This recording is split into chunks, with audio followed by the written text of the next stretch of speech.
Well, hello everyone. I hope not to hear an echo, and I'm not good because the music sounded a little wild, but now everything's fine. Everything is great. You are listening and watching Rashkin Report Perspectives, or Rashkin Report in English. As used to be called, I changed it to Perspectives. I think that actually suits it better, almost like I'm inspired by Portnikov's Argumente, because what the hell? And of course, I'm thrilled to be joined every week. Jonathan Fink of Silicon Curtain and I just sitting here discussing what's going on, sometimes with guests, sometimes without. Jonathan, pleasure seeing you as always. Huge pleasure as always, an absolute delight. I look forward to this point every week, and the world does not disappoint. It always brings beautiful chaos for us to discuss. We're never short of. Yes, I'm watching like what's happening with our shutdown extravaganza and elections extravaganza, and seeing how quickly the mood changes up and down, up and down. It's like a tennis, Well, Democrats surrendered on shutdown, but they won an election. But now Trump is dealing with Epstein case. And that's just internally, which actually again is part of Putin's plan because it injects chaos into our existence, makes us less able to pay attention to important things like Ukraine. And this is it, and this is part of the game. I mean, we're against this as well, because there's clearly a concerted attempt to own and control messaging, and to deflect. Whether you have to create events or deflect people with things that are kind of happening anyway, or this constant fire hose of nonsense, there's a deeper process going on here, which I think is the a coup basically against our informational architecture, and the tax on the BBC exemplify that. So people could be like, what are you defending the BBC for? Well, I think there's a difference between defending an institution and defending checks and balances and defending ecosystem information. You don't have to necessarily defend individual reports or the quality of reporting. But there's a lot of stuff going on here, and I like these conversations because we dig a little bit below the surface of the froth as well. Well, Jonathan, then tell me a little bit about BBC, because I am very curious, and I was just asked about it this morning, well, a little while ago, because it's morning in the U.S., by a Ukrainian journalist about the fact that Donald Trump is suing BBC. So even in Ukraine, they care about it. And what do I know? I know that our president sues media resources, gets a little money, and moves on. Is this what's happening with BBC? Only he wants like more money, or is this a billion is the standard amount now, and it's the default. His lawyer's got all the stationery printed up with $1 billion on it. Just fill in the blank of the media organization of your choice. We're going to sue you for $1 billion. I mean, the only person who has resisted this, as far as I can tell, is Michael Wolff, who is also being sued for, guess what, $1 billion. And it's the drip feed of Epstein emails that are coming out. I believe Michael Wolff has mentioned many of them, and I'm not sure if he's the source of where these are coming from, but he has threatened to release. He says he has a sizable chunk of the Epstein information in his own personal cache. It's a wonder how he's still walking around with a big smile on his face. I mean, I'd be rather nervous if I was in his shoes. Be hiding in the Ecuadorian embassy by now? Yeah, exactly. I mean, he's probably got good security. Who knows? But it's a standard approach. Behind the scenes, though, I think there's an interesting longer-term thing going on here, and that is that the BBC has long been a target of accusations of extreme bias. But the thing is, people on the far left accuse it of right-wing bias, and people on the right have for decades accused it of left-wing bias. And it certainly has its own institutional, dare I say it, smugness. I mean, that's something they kind of need to work on. It has its own incredible sense of empire and exceptionalism, which can be very irritating. Well, they just want to be above it all. They want to be above it all. They want to pretend they're entirely neutral, but of course they're not. I mean, no news organization is. But I think it's important in our informational environment that actually there is still a concept of state, a state broadcaster. Finland has it as a key part of its total societal resilience. I think it's important that you have the concept of a broadcasting structure that is not beholden to oligarchs, not beholden to owners, not beholden to ideological or editorial bias, that will naturally push it one way. If you look at the main publications, the main individuals that are really piling in on the BBC, it'll be, say, the Telegraph, it'll be especially something called GB News.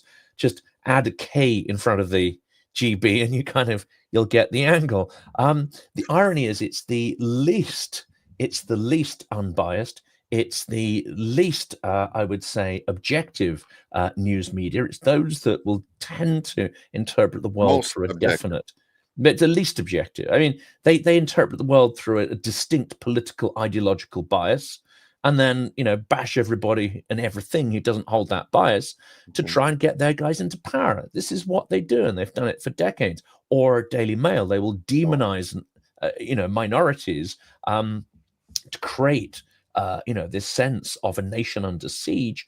Well, Channel 4 is good, and of course it's a semi quasi state broadcaster. Is it? And it has a remit to aim for unbiased reporting, and it has a remit within its constitution that it needs to deliver a certain quantity and quality of news broadcast. That's just part of its it has a kind of constitution and a remit, and they can't touch it, they can't fiddle with it, they can't meddle with it. There was an attempt recently to try and I think privatize it or change its ownership structure, and that fortunately fell through, because you would see this reporting start to degrade, I think, pretty soon. The only exception maybe is Sky News. Sky News does some really interesting stuff, some good stuff, and that does obviously have commercial ownership. But essentially, those that are bashing the BBC hardest are those that are themselves least objective and which have political axes to grind. This kind of tells you what's going on. And again, like all populists, what they're not calling for is institutional reform. What they're not calling for are new institutional standards and improvements. They are taking the nihilistic approach. Burn it all to the ground. Burn it all to the ground is what they're going after. But of course, ultimately, they're doing this on behalf of, I would say, certain ideological points of view and certain oligarchical interests. Let's be clear. It's interesting that we're looking at this from different sides of the pond. And what it looks like to me is that when somebody who sees himself really as a best thing since sliced bread, I'm not going to go into cultural references too deep, but we have a president who is using state resources as his own. So what you're describing to me as protecting a state asset, I'm seeing as a threat potentially, because if you have somebody who comes into power who wants to do his own thing, then everything that, or he can just get rid of, like he did with Voice of America. And now I see from time to time, events being held by, say, Voice of America. And I wonder who's going to save it, because we just need a state that functions. And what you're describing is a much healthier situation. But, for how long? But for how long exactly? It's a situation which is under threat and under extreme duress, and the attacks are coming from a whole spectrum of different people. One of the most extreme and most overt, of course, is Mr. Musk. Any mention of his name normally kills a video in the algorithm. But anyway, let's go anyway. Musk is overtly siding and amplifying far-right voices. It's my belief, so we don't get sued, I'll call it a belief and an opinion, that the algorithms in X have been massively overhauled in the last couple of weeks only to hugely flood the zone with extreme right-wing commentators, people who I've never looked at, never subscribed to, never commented on, and yet my stream is absolutely flooded with right-wing clickbait. This seems to me a coercive and concerted attempt to absolutely pollute that platform and swing it towards a certain agenda. And it's from Musk that you see one attack of the BBC on one hand, but also endorsement of AFD and Farage to an extent, and extremism of every type, including Tommy Robinson, Andrew Tate, and some extremely unsavory characters. So it seems to me that there's a pattern of behavior here, and that is to degrade and destroy trust in institutions. Using the sort of left-right political dynamic and othering of minorities, immigrants, etc., etc. But there's an ultimate purpose in this, is because once the institutions are either eroded and gone, or trust is reduced in them, or you've undermined their business models so they no longer sort of can function at the same level, it means that your informational media can fill that void, can fill that vacuum, and politically you do not have checks and balances that are there. There aren't these guardrails and limitations on your power. So I see the approach here as a fundamental attack on the checks and balances of the democratic system. It's no more, no less than that. But it will be disguised up as all sorts of other stuff. And I've railed against the BBC and the poor quality coverage during Ukraine. I've railed against the BBC and the huge bias that they've shown in overexposing Nigel Farage. There's many people. He himself, he comes on the BBC, goes like, "No one. Oh, I'm cancelled. No one can see what I have to say." Whereas you look at his actual appearances compared to the amount of representation in Parliament he has, compared to the Liberal Democrats, which have 10 times more MPs, he's had something like 5-10 times more coverage and exposure on the BBC than other much larger, much higher representative parties. And they will cite polls and say, yes, but he's polling. Well, those polls haven't translated into political power at the moment because we haven't had the election. So what you're doing by overexposing certain candidates is you're actually leaning in.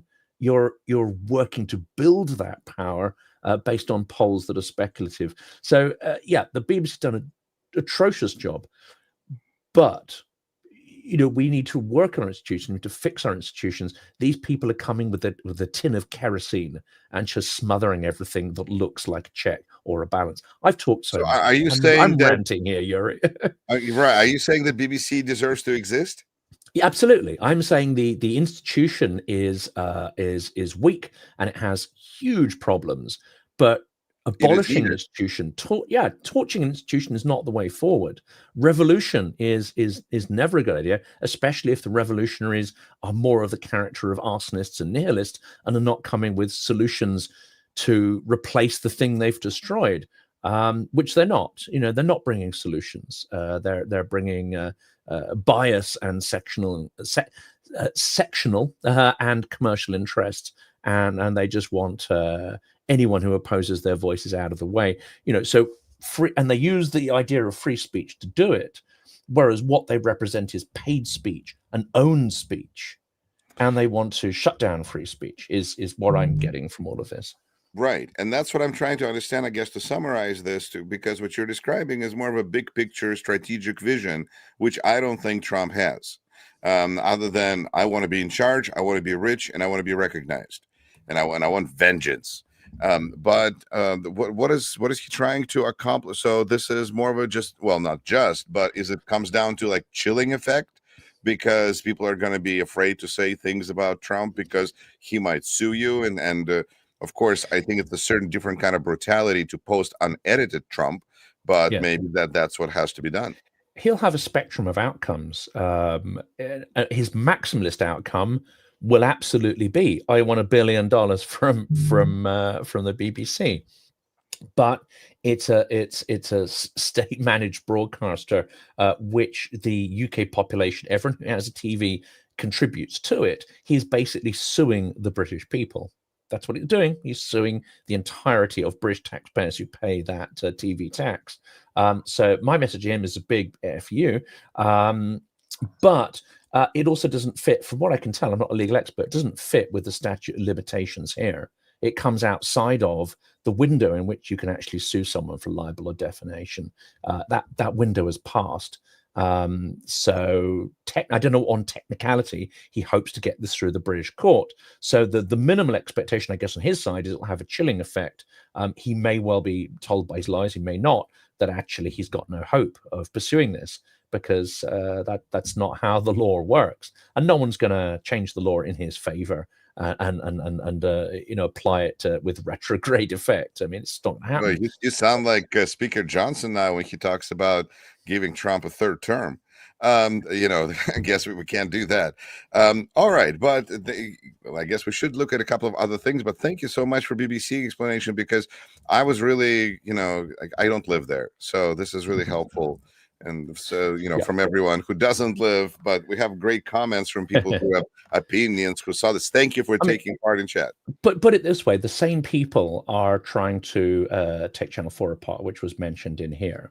So this isn't just a sort of, Boris Johnson has always had a vendetta against the BBC. Ironic, because the BBC helped build his persona by constantly inviting him on to especially comedy shows. I mean, if he just stuck to the comedy, I think we'd all be okay with that. But no, he became prime minister. And that's they got the clown part. They definitely identify that, and he's very good at that stuff. He's very good at the sort of bumbling, clownish, persona, and he reads the room well. But all right, but he didn't do it well enough when it came to the Epstein case, because even though we are going to discuss Ukraine and there's much to discuss, I wonder what is blowing up right now in the United States, which is something Trump was hoping was going to go away. He, put army in cities in the United States, and still nothing. We still, as soon as Congress came back, immediately it was a matter of getting Representative Grijalva sworn in.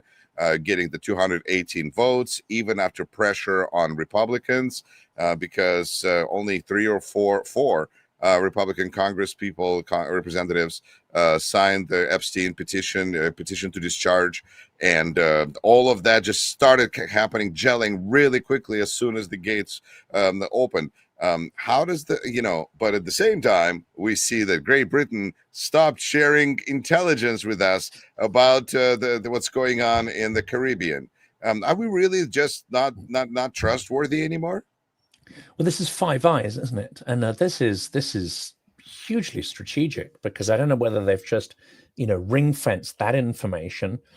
And you have to ask, why would they do it? Well, because they see what's happening there as being extrajudicial killings, which I think one can fairly describe it as such. Will Maduro outlast Trump?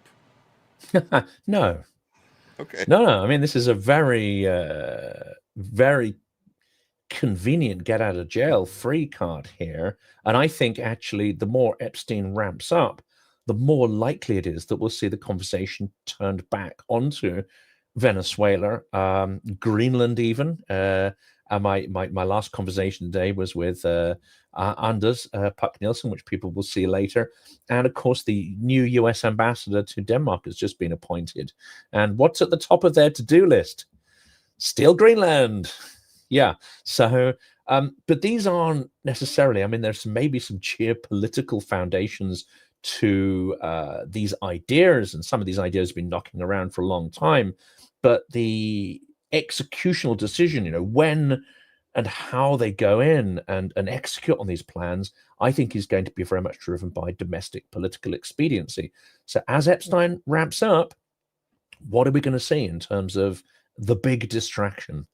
That's what we've got to look out for. And my mind is on Venezuela, because they've already got a fleet. Sorry, you're muted, Yuri. There was a great comedian on Daily Show who pointed out that Trump can distract effectively attention from the Epstein case by ending the war in Gaza and in Ukraine. Well, he's like halfway there. But what do you think about... that's being generous to Gaza problem. I don't see Gaza being solved. And now, Tony Blair, who is, compounding, let's say, the sort of the shame of some of his previous political decisions, is compounding that with his collaboration with Trump on rebuilding Gaza at gunpoint. This is an absurd piece of imperial attitude that you can use the military to rebuild a territory like Gaza, which you've been complicit in helping to erase. So no, I mean, there's no solutions here. But what I think we need to look out for is the distraction. What is going to take the pressure off him domestically? What is going to allow him to suspend the upcoming midterm elections? What is going to allow him a get out of jail free card for Epstein and the stuff that's sort of blowing up now? Because I think it's not a given. Just like everyone thought Mueller was going to be the solution, and then that all just whizzes past and he blows through yet another barrier, another red line that we thought was uncrossable. The trouble is we're coming to all of this with a rational way of thinking, and post-rational populists do not think and act in the same way. They're prepared to go way beyond we can even imagine. I mean, if I'd said to people 6 months ago that he's going to tear down a third of the White House, just literally, there'll be bulldozers in and he'll tear it down and he'll literally take a massive dump on the heritage and the concerns and feelings and freedoms of at least half of Americans. People would have said, yeah, he'll never get away with that. Well, I'm afraid we do not understand the situation we're in. He could easily get away with the whole Epstein thing, irrespective of what comes out. And one of the ways he'll do it is by contriving a huge scandal that will flood the zone. Here's what I'm watching, is what is Trump's base going to do?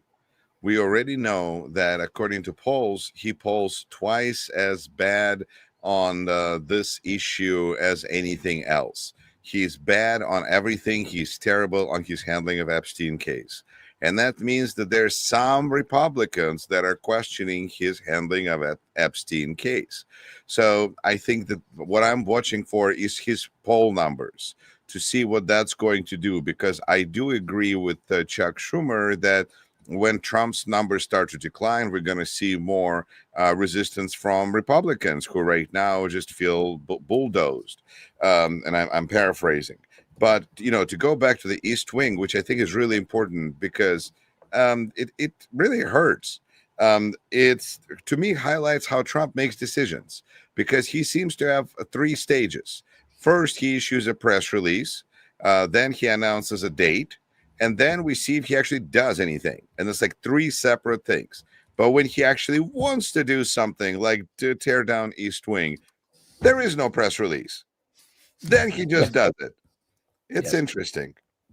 And I don't think, again, I think I talked to Marcy Shore yesterday about this, who's Timothy Schneider's wife and a very successful academic, and of course, an expert on Ukraine and stuff.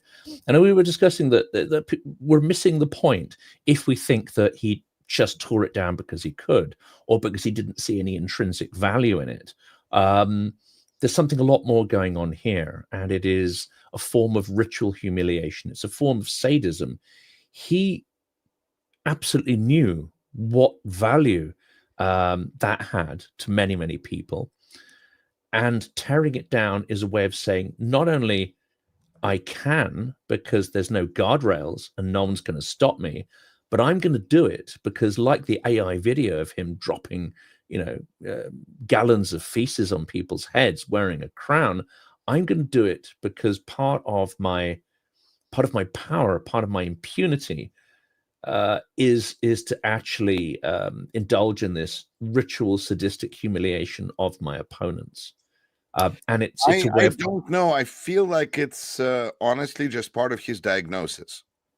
Just that, it comes out this way, but his just desire to do whatever he wants in a performative, demonstrative way. Performative sadism, she called it. Yes, right. Well, that's great. I will say that I'm looking forward to seeing Timothy Snyder with Rachel Maddow in Chicago, and they're going to be coming through. Super cool. That'd be good. That should be very exciting, and I'm looking forward to having Lev Parnas back on Rashkin Report shortly, and that will be a very interesting take on all of this mess as well. But he's been on before then, has he? He's quite a character, as Lev. Yes, and he is. I love his expression that everything is not as bad as you think; it's much worse.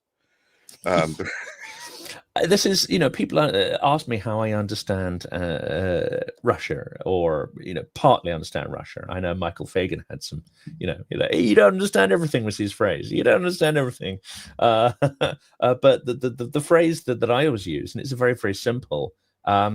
И потом всё стало хуже.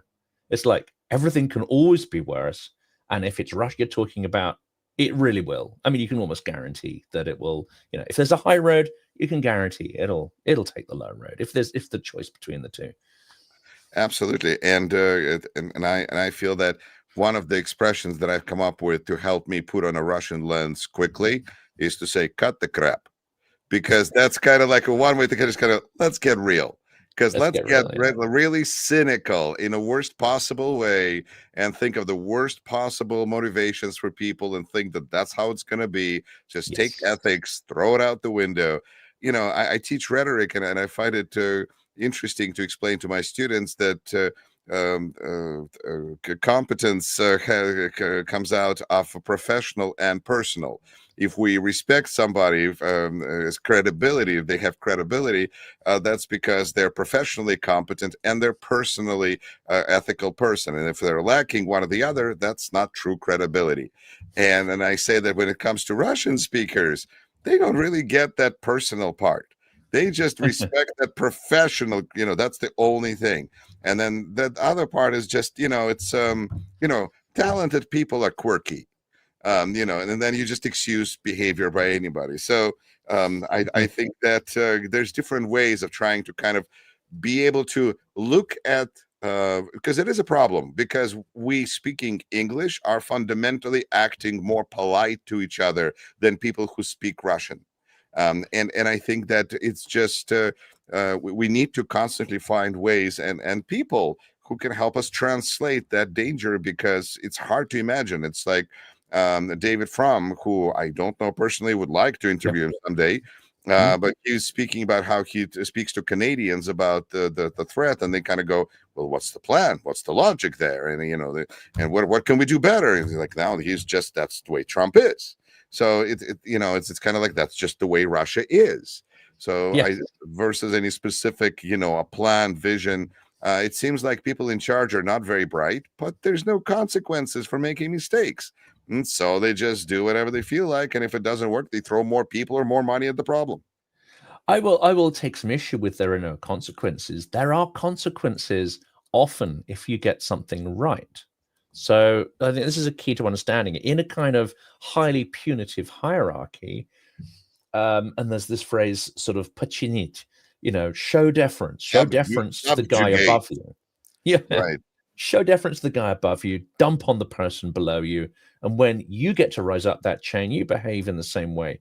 If you're in that chain and you question authority, even if you're right, you are likely to be punished far more harshly if you go outside of that chain of command, show that you're innovative, show that you have leadership, and actually implement on something. Let's say you're in a particular situation, you're like, okay, this is my order, and it's going to get me and everybody killed, or this is the thing that actually we should do based on the information I've got. You're going to be punished far more harshly if you're that kind of person in this hierarchy than if you follow the orders and by some miracle survive but get everyone in your unit killed. You're not going to be punished for that, but you will be punished for being innovative and showing any kind of agency. So this is absolutely, you've got to understand that as well. No good deed ever goes unpunished. But I do want to come back to the Epstein case, because there is an article story in Politico saying that Jeffrey Epstein claimed he gave Russians insight into Trump. And I feel like it might be kind of relevant to what we tend to discuss here. Yes. So newly released emails show the late convicted sex offender's extensive network of foreign contacts, whom he corresponded with about Trump's policy decisions. And so the story goes, nearly a month before Trump met Putin in Helsinki in 2018, Epstein attempted to pass a message to Russia's top diplomat. If you want to understand Trump, talk to me. It's a quote. I think you might suggest to Putin that Lavrov can get insight on talking to me, Epstein wrote to Thorbjorn Jagland, a former prime minister of Norway who was leading the Council of Europe at the time, of this exchange. Lavrov was obviously Lavrov. I love how Politico has to explain that Lavrov is not a horse, but Lavrov is, I don't know, they didn't say horse, they just said Lavrov clearly means that Lavrov. Oh, I thought maybe the other Lavrov, like what, who, what else? Well, it's like Catherine, is it like Caroline Leavitt saying that no, when Epstein was saying all these things, he was talking about a different Donald Trump. Yeah, that's the best excuse ever. There's so many Epsteins.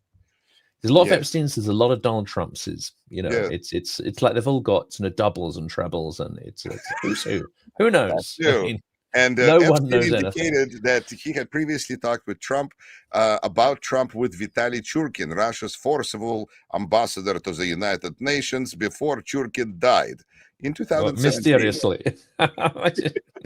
As always. As always. Yes, he choked on his sushi, as one does. But what does this all mean to you? I mean, I'm sure he was doing this out of the goodness of his heart because he only wants the best outcomes for everybody. No, I mean, he's fishing, I'm guessing, for what he would assume is quite a handsome payoff. If you help inform, Russian active measures, if you help give them information that is strategically useful, and let's face it, I think it's been very strategically useful for them. They've managed to shoot themselves in the foot over and over and over again, but the information I'm sure they got on Donald Trump's behavior and psychology is top notch. To be honest, all they had to do was watch, a few videos of Michael Wolff and, Trump's cousin, Mary Trump, and they would have got the measure of the guy anyway. I don't have to pay anybody off. It's all out there if you want to go and fish for it and look for it. It's all out there anyway. But I'm sure, he's thinking that, there'll be a quid pro quo, or that these are kind of people who can do me favors and vice versa. I don't know what those favors are. I don't know what those business interests are. There's people in the comments making some interesting allegations, which I won't repeat or put on the screen because I don't want to get sued. But there would have been quite a substantial quid pro quo, and I think that's the deal with all of these people. They're not going to do any of this out of self-interest or belief in any kind of values whatsoever. It's interesting reading about Epstein talking about Trump and his lack of any morality. I mean, when a sex trafficker / pedophile, whatever, starts talking about the morality of others, then that's got to be a bad dude, right? Yeah, I'm at the same time not trying to pay too much attention to it, but still trying to understand the players involved. It seems that Epstein was almost more calculating, and Trump is just Trump. Yes. But there was a lot of crossover in what they were doing. Do you think that this means that connections between Trump, Putin are any closer? Or does it mean that Putin might have some information in his dossier on Trump now that we have, is this verification that Putin has the goods? I'm not so sure that it comes down to compromat, which because people who latch on to compromat suggest that Trump is only acting because there's compromat, and I absolutely don't think that's true. It also assumes that somehow if that compromat came to life, this could be a magic bullet. This is Trump's kryptonite, and suddenly the world will return to normal. Well, I'm afraid from the point of Mueller failing to deliver anything, despite uncovering a lot of stuff which in normal times would be enough to. Most traditional politicians would have resigned from just a fraction of what Mueller came up with, but of course nothing came of that. So I think this is a bit of a rabbit hole, which is, maybe there is compromat, maybe it will come out, but it's certainly not a guarantee in any sense that actually this is what motivates him, or that this is what's going to take him down. So I think we have to move beyond that and look to it more as, a tussle between mafiosi, people who share the same conception of the world, and they may admire the technique of the other. Well, I don't think Putin admires Trump, but Trump certainly admires Putin and what he can, the coercive control he exercises over his people. It's the same with Xi. It's the same with the North Korean dude. He admires the level of control, coercive control he has over those populations. He admires the military parades and the trappings and all this kind of stuff. But also, I think Trump perceives himself to be in that hierarchy. He's one of them, like in the Blade Runner. Everybody else are little people and they're right at the top of the pyramid. The trouble here is that Putin isn't showing him the due deference or demonstrating that he's actually interested in the same things, because I don't think they are interested in the same things. And that's what I don't think Trump understands. So if he ever does align with Ukraine, and actually he has given the go-ahead for intelligence information to be given, so that various targets, internal and possibly external to Russia, can be targeted. Certain interests of Putin, let's say in sub-Saharan Africa and other places, Nigeria, they start talking about. I think Trump is just like, for him, these are all tools to get Putin's attention and to try and align Putin with his interests. Say, look, come on, you need to understand what I want, and we can work towards those same goals. And I think he's frustrated that hasn't happened.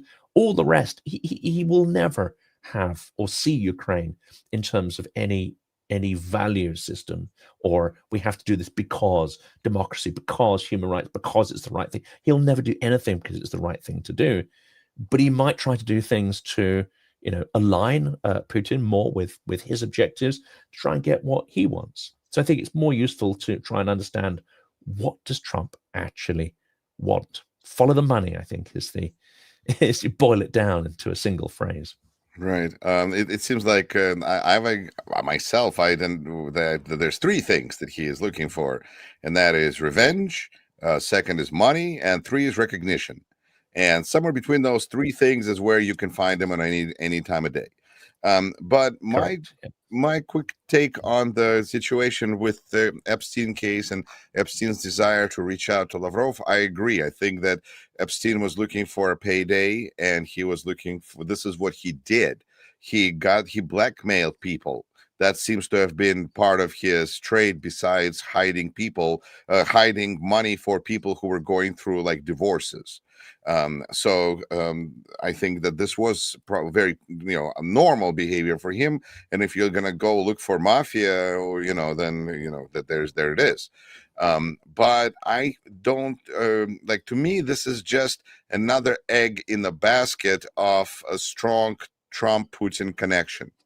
And how much reason we have to suspect that Putin has a lot of goods on Trump. Now, I agree that the Trump might not look and think about compromise, only in a sense that I feel that people adjust their psychology. They don't think about the terrible things that can happen to them, but maybe they think about the beautiful things that will happen to them if everything goes well.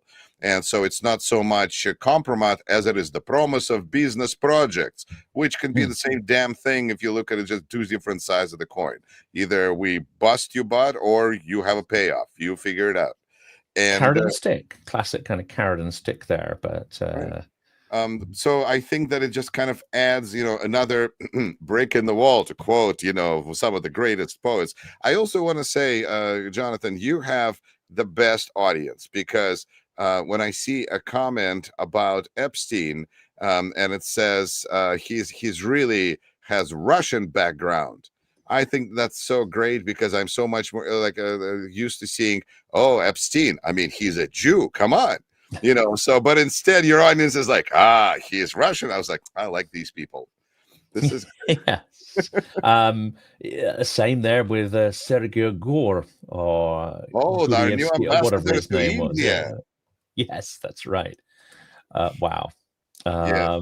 But more has come to light on him, including his actual name and the fact, I think it was Uzbekistan he was brought up in. But again, I don't think he's got a Jewish thing. That's a little easier to point the finger there. But no, I mean, people on the channel know that it's not going to fly. This is a zero anti-Semitic zone here. We're not going to put up with any of that nonsense. So I think that, well, and thank you, first of all. But second, when I was thinking about what we should discuss today, I think about Ukraine. And thinking about what's going on there, I feel like the situation is very difficult, very challenging right now on several levels, because winter is setting in, and there's just problems connected with that, because Putin is trying to destroy infrastructure to allow people to just plain stay warm.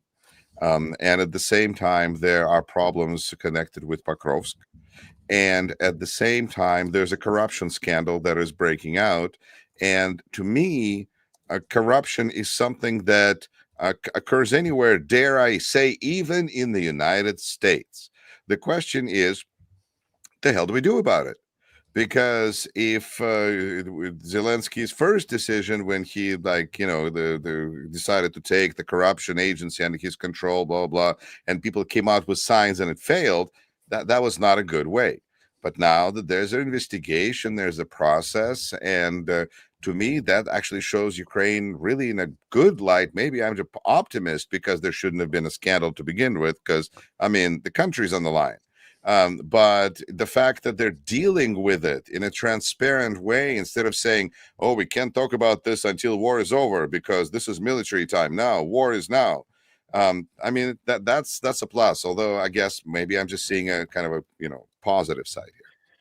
Again, if we take the the glass half full analogy, I explained it to somebody. I mean, the normal is glass half full, glass empty. The Russian version of that is, well, the glass is completely empty. It's cracked. Someone's pissed in it, and they're trying to glass you in the face with it. So things could always be worse. And I don't think many people are focusing on this. In an authoritarian regime, these anti-corruption bodies would already not exist. And indeed, the people who ran them would already be in a penal colony, which indeed in Russia they are, or they'd have to flee the country. So the very fact that a case like this could be built, and it's taken them many, many, many months to build this case, that would have been known and probably feared by central government. So on one hand, you can say, look, maybe that effort to close down Nabu earlier in the year was a mixture of, like, maybe there was a kind of Russian operation going on, maybe there are some internal issues in Nabu, etc. But in an authoritarian state, which Ukraine is not, you wouldn't even get to this juncture. That corruption would be so systematized. There's not even a question of even looking into it. Take Hungary, which is fast becoming the most corrupt kleptocratic regime in Europe, and one of the least productive economically as well, because the level of graft is getting so intense. So we have to look at it and say the fact that these guys, whether central government likes them or not, are conducting the process. Zelensky's team would have almost certainly been aware that this investigation is going on. An authoritarian would have had them rounded up, coerced, their families threatened, and would have slung him in jail and shut them down. I think this is strong evidence that Ukraine is not authoritarian.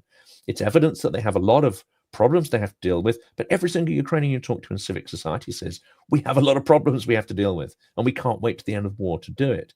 But none of them are saying we need to abolish the government. None of them are saying we can have an election at this time. None of them are saying that Zelensky has to go as a result of it. I point out an article in The Spectator that Owen Matthews wrote, completely disingenuous, unfortunately, and ill-informed. He's been on the channel. He's a lovely chap, but unfortunately, he often gets the emphasis of this stuff wrong.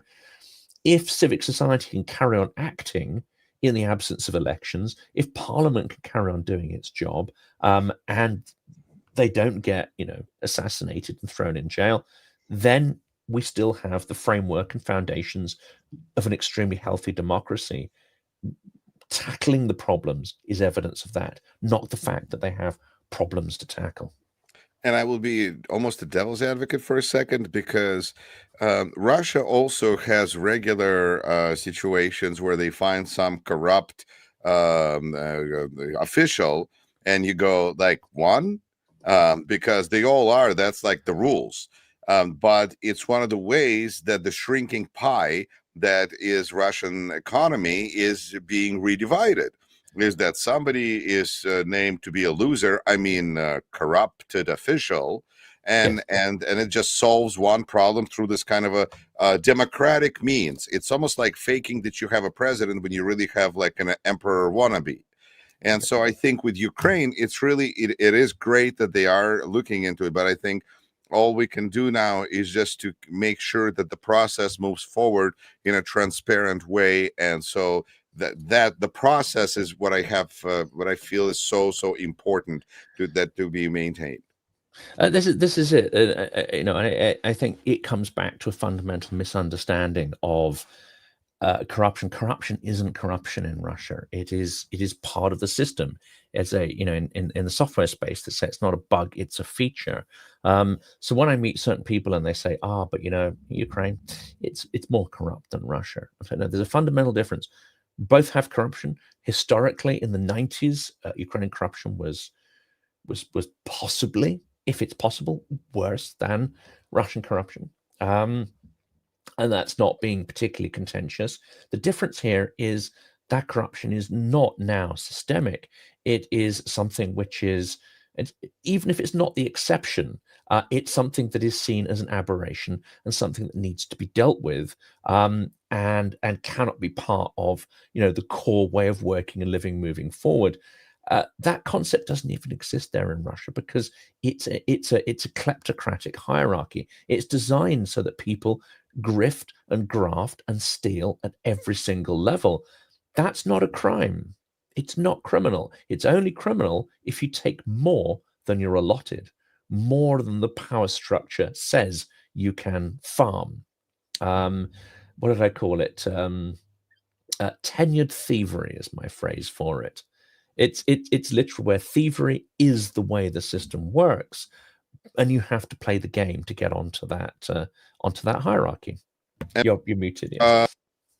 Part of the problem is that it is so ingrained that when I was in Ukraine, the expression that I heard is, there are no unsolvable problems. And I went, that sounds like corruption to me. And, when Roman Cymbaluk and I were driving to cross the border from Ukraine into Poland, and we pulled up because there was a huge line of cars at the border crossing. And these two boys are like, we can sell you a parking spot for down the line. And we're like, I didn't even think about it, but Roma was like, we're not going to support this. Probably he's a visitor, tourist. I don't know. He's a great guy. But we decided not to pay these children to move up in line because he didn't want to support corruption. I mean, in some way, it really does start at that level because it's a way that people get compensated in the system. This is it. So how do you tackle that? Where do you even start tackling that? Well, Georgia, that's a problem, Georgia is the example there. Saakashvili is a shining beacon example in that department. So I do feel at least that conversation does not need to be hopeless. There is a little bit of in that cup because especially with small territories, it seems like it is possible to battle corruption rather quickly. But I don't know how you do that in the middle of a war. That's the key. And it is still going on in a war. I mean, people you speak to in Ukraine will complain about this and they'll be outraged by it. But they will also say that the problem is not so much corruption now. It's not that you have to pay something to get things done in your everyday life, which is in the 90s, it was very different. To get anything done, you'd have to grease the palms. It was the same in Russia. I was there. I saw it. Every day you would have examples of it from the what do you call it? The security guard guarding the bank who would say, yeah, don't go and change your money in there. I can do you a much better rate. You'd come across it every single day. And if you wanted to get anything done involving administration, you would have to navigate this sort of complex, tricky territory of what do you pay, who do you pay to, how do you pay, that is no longer the standard feature of Ukraine. You don't have to do all these little bits of petty graft to make things happen. And the digitalization of a lot of government services have helped because it helps enforce process and transparency and take it out of the hands of petty officials. So there's been huge leaps and bounds. Some might say, yeah, it's easier in small territories, but it's also easier if you start the wholesale digitization and sign up to the idea of transparency in procurement, transparency in government operations, transparency in all sorts of other stuff. That same transparency is sort of partially there, I think, in the military industrial procurement process. But again, they're making successes there. But a lot of people will say, well, there are still issues. There's still issues of a sort of Soviet mentality. There are still issues of people not taking risks because they don't want to lose their place in the hierarchy. And, risk taking is punished if it doesn't succeed. Whereas you could argue that, you know, someone might fail a few times and then score an extraordinary success. That's the difference I saw in culture in Silicon Valley, where, you know, these VCs would be like, okay, how many startups you've been involved in? Well, I've been in 3, and they're all catastrophic failures. But I learned so much. And like, great, cool. Let's fund your 4th. You know, maybe you'll go big with the 4th. And actually, the dynamic is that often that would happen. You know, so Ukraine has a lot of people who understand that, and in the tech field are navigating that, but it hasn't broken out into every aspect of life. And I think that, you know, we have those similar problems, I'd say, in Britain and other places too. But it's not that sort of, you know, you're not absolutely bound up in red tape and graft with everything you do. I kind of suspect, I haven't been there for a long time, but I kind of suspect there's a lot more of that everyday corruption in Russia. I think that war is going to just exacerbate those issues, and we will discuss it on our next episode of Rashkin and Fink, the Russian threat.